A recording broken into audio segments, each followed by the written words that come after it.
Master Jet, query po about the teacher's retirement benefits. After your explanation about sa computation, I realized that DepEd has no counterpart in our retirement fees. Please correct me if I am wrong. Thank you.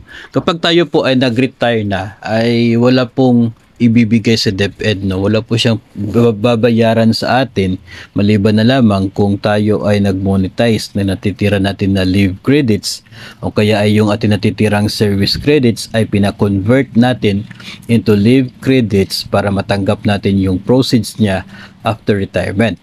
So, that's the case na mayroong mabayaran sa DepEd and yung iba pang mga last payments po natin ng mga claims na hindi pa po natin natanggap. Pero as to the retirement talaga na benefit ay yun po ay to be covered by the GSIS. So ngayon, ang tanong, bakit wala pong naging counterpart sa DepEd sa ibibigay na retirement benefits sa atin? Ang sagot po dyan ay meron pong counterpart sa DepEd.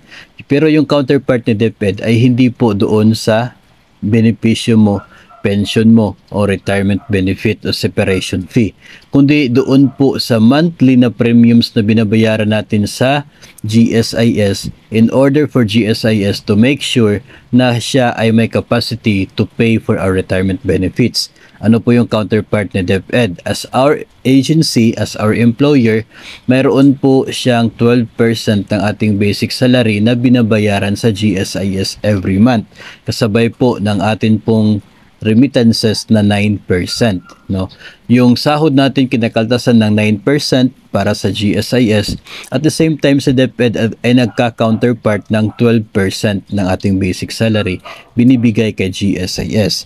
This is to enable GSIS to provide our retirement benefits and our pension. So, doon po yung naging counterpart ni DepEd ng atin pong agency sa part ng para po ma-secure yung ating retirement benefits and pension kapag tayo ay wala na sa serbisyo. Hindi directly that DepEd is paying us retirement benefits or separation fee kapag tayo ay nag-separate, pero sa DepEd is doon dinadaan kay GSIS para sa GSIS ay may kakayahan na bayaran tayo doon sa premiums, doon sa ating retirement benefits and pension.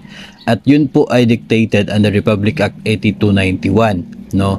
Yung employer, yung Republic of the Philippines through the government agency kung saan po tayo nabilong, in our case sa DepEd, ay required po, no, yung employer, yung gobyerno na mag-counterpart sa atin doon sa GSIS.